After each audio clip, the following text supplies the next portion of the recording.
బెంగాల్లో Murshidabad అల్లర్లపై political heat మరింత పెరిగింది. అల్లర్లు జరిగిన ప్రాంతాల్లో ఒకే రోజు తియా మానవ హక్కుల కమిషన్, జాతీయ మహిళా కమిషన్, రాష్ట్ర గవర్నర్ పర్యటించడం సంచలనం రేపింది.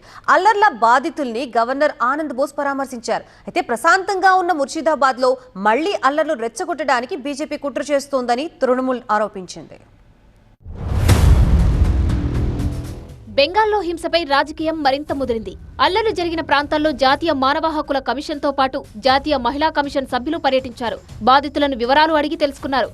ముర్షిదాబాద్తో పాటు మాల్దా జిల్లాలో ఈ బృందాలు పర్యటించాయి. రిలీఫ్ క్యాంపుల్లో పరిస్థితిపై సమీక్షించారు.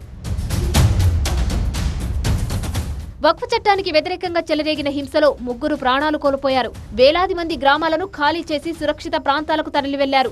బెంగాల్ సర్కార్ తీరుపై బీజేపీ తీవ్ర ఆగ్రహం వ్యక్తం చేస్తోంది. హింస వెనుక బంగ్లా చొరబాటుదారుల హస్తముందని ఆరోపించింది.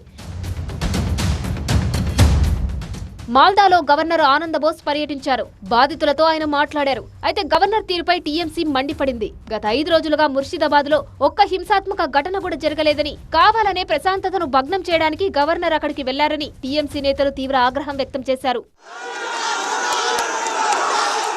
Governor Anand Bose BJP agent అని విమర్శించారు. టీఎంసీ ఎంపీ కళ్యాణ్ బెనర్జీ ఆయన అధికార దుర్వినియోగం చేస్తున్నారని మండిపడ్డారు.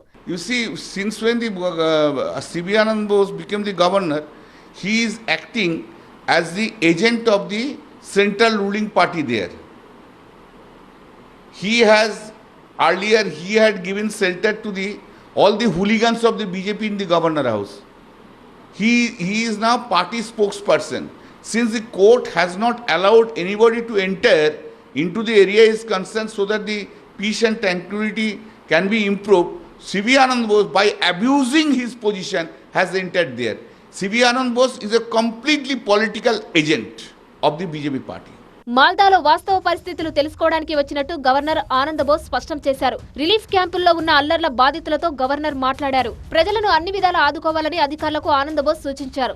గవర్నర్కు అల్లర్ల బాధితులు తమ కష్టాలను విన్నవించారు. సహాయక శిబిరాల్లో జనానికి ఆహారాన్ని, మందులను గవర్నర్ పంపిణీ చేశారు.